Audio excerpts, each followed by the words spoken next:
porque o estado chegou hoje à marca de 148 mortes e investiga outros 59 casos em investigação. Ou seja, se confirmado esses casos em investigação, o número pode chegar a mais de 200 mortos por coronavírus, o Covid-19. A RN tem ainda 352 pessoas internadas com suspeita ou confirmação da doença. Desse total, 176 ou 50% são considerados internações críticas. E sobre esse assunto, na entrevista coletiva de hoje pela manhã, o secretário adjunto de saúde, Petrônio Spinelli, afirmou que os números de mortes e internações atuais é consequência das filas registradas nas agências bancárias há 2 semanas. A nossa produção separou um trecho da fala de Petrônio. Vamos assistir em áudio e vídeo.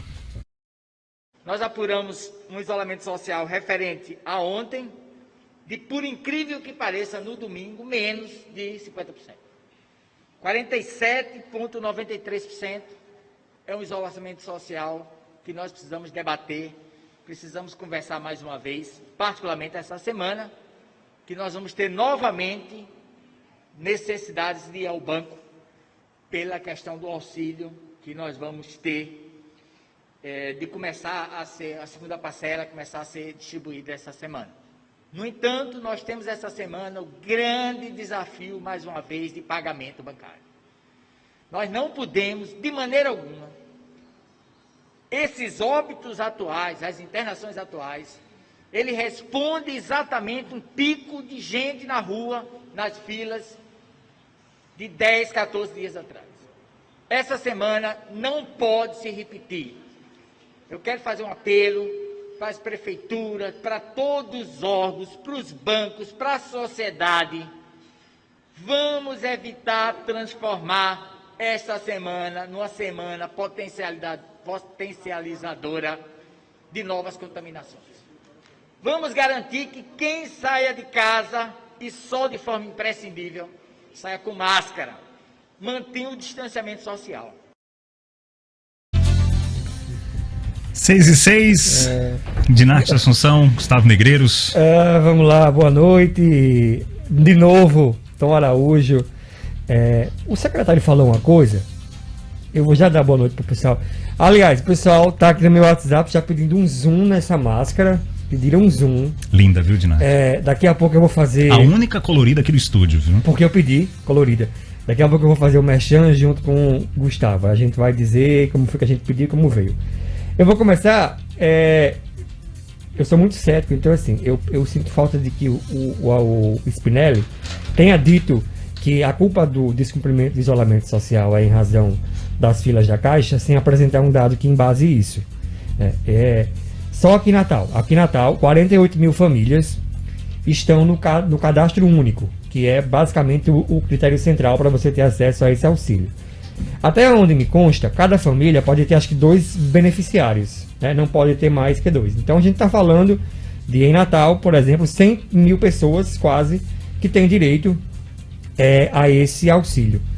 Só que eu não tenho como dizer a vocês que as 100 mil pessoas estão indo às filas, porque existe a transferência bancária, né? Você recebe o dinheiro e transfere, e existe a modalidade de você ir a fila, a caixa, sacar o dinheiro.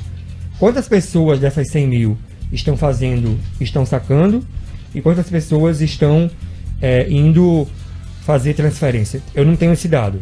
Eu sinto falta de que se explique isso para dizer, olha, o isolamento, a culpa do baixo isolamento tem ligação com as filas nas caixas e as estatísticas que temos aqui subiram em razão do que aconteceu no que diz respeito às filas. As filas são um fator, não pode ser o único.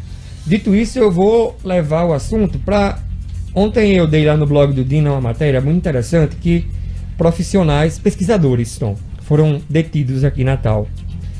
Uma semana atrás, mais ou menos,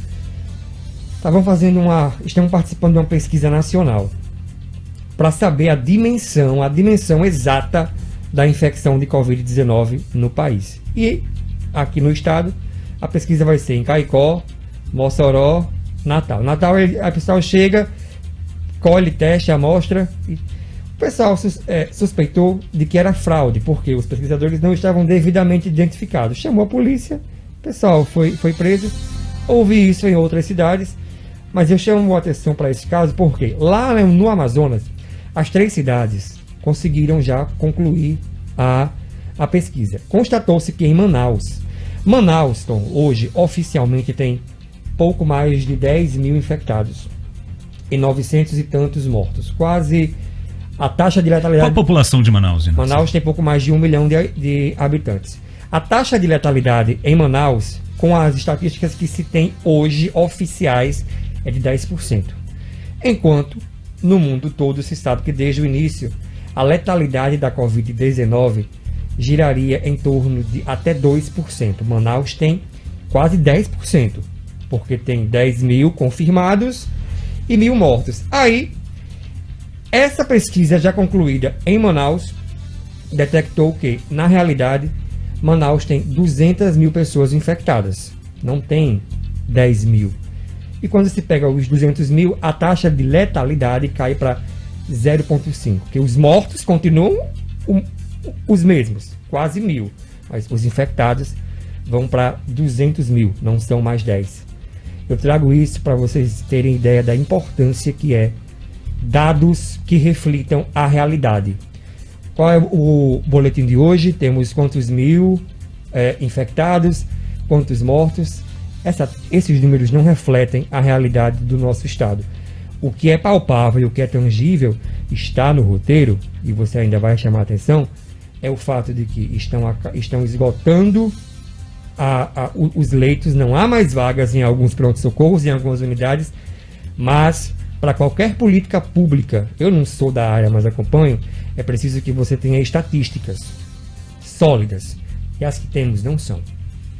Boa noite, Dinardo, boa noite, Tom. Hoje eu estou inaugurando aqui, apresentar o programa com a máscara, porque Dinardo até falou do Mechan, e nós vamos fazer agora. O Alexandre Lima, né, mandou pra gente, é Ateliê Alexandre Lima, e ele mandou uma máscara. Muito bacana, muito bacana. É do jeito que eu queria. O Dinardo pediu colorido, você pediu com tucano? Eu pedi, não, eu pedi aqui para não ficar pegando na boca, entendi. e pedi para que não fosse elástico da orelha, e minhas orelhas já estão feridas. E ele fez uma máscara perfeita que dá para, de certa forma, apresentar o programa tranquilo e principalmente para usar. Gustavo, vira um pouquinho aí, Sim, um pouquinho para cá, um pouquinho para cá. Você está parecendo, sabe o quê? O pica-pau. Pois é, porque ela tem realmente aqui uma parte que não fica colada no nariz. Então, não incomoda, né, não Gustavo? incomoda. Não incomoda. E ela é tridimensional. O telefone é 3D. o 3D. 3D. O telefone é o 987 01 1403. Repita, Gustavo Negreiros. 98701 1403. Alexandre Lima, Ateliê Alexandre Lima, muito bacana. Indo aí o comentário em relação ao secretário adjunto, dessa vez eu vou concordar com ele. O período de incubação da doença, ele é em torno de no máximo 15 dias. E fez 15 dias agora a questão das filas da Caixa Econômica. Então, toda aquela onda de Caixa Econômica, sem a gente saber quanto foi ou como não foi, de fato quem adoeceu agora. Por isso teve até um aumento razoável nesses últimos dias. É a ressaca da fila da Caixa Econômica.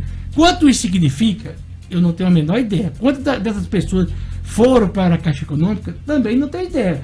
Mas, se foi ou se não foi, agora não tem mais o que falar das filas da Caixa Econômica. Esse período de incubação já passou. Então agora espera-se que, na minha cabeça, vai ter uma... Você acha que esse aumento foi culpa realmente das filas da Caixa Econômica? Você concorda com o secretário, Gustavo? Eu concordo, porque eu acho que foi a maior aglomeração que nós tivemos. Foi naquela fila em todo canto. Aí o secretário pensa assim, peça os bancos, que banco? É só a Caixa Econômica. A questão é, o que é que ele fez junto das prefeituras para resolver esses problemas? Sabe? Tiveram alguma reunião com o gerente da Caixa, com a superintendência da Caixa aqui do Rio Grande do Norte, foi chamado, não tem que fazer apelo, tem que tomar providência, porque as pessoas precisam do dinheiro, as pessoas precisam ir lá, ninguém está indo pegar. As pessoas não são culpadas. Não, ninguém está indo pegar esses R$600 por esporte, não. Estão indo por uma pura necessidade. E hoje, como ele bem disse, recomeça a questão das filas da Caixa de novo. um pouco mais organizada. Mas não se pode apelar para ninguém, nem pedir. Ele, junto com a superintendência da Caixa e com as prefeituras, é que tem que resolver. Botar barraca na frente das caixas econômicas, ajeitar a fila. São coisas simples. Não dá. O difícil é o dinheiro. O menos complicado é como ajeitar essa situação. Esse caso aqui de Darcy falou, foi também em Mossoró, e aí a Folha Press diz assim, o pessoal de Mossoró foi agredido que a população teve medo porque eles não estavam em quarentena, estavam todo mundo em quarentena, e eles não. Meu amigo, aí em Mossoró não tem ninguém em quarentena. Sabe, a cidade funciona, como aqui em Natal, também em alguns bairros aqui de Natal, funciona normalmente. Não tem nada de se falar em quarentena. Tem uma parte da população que está, de fato, em quarentena.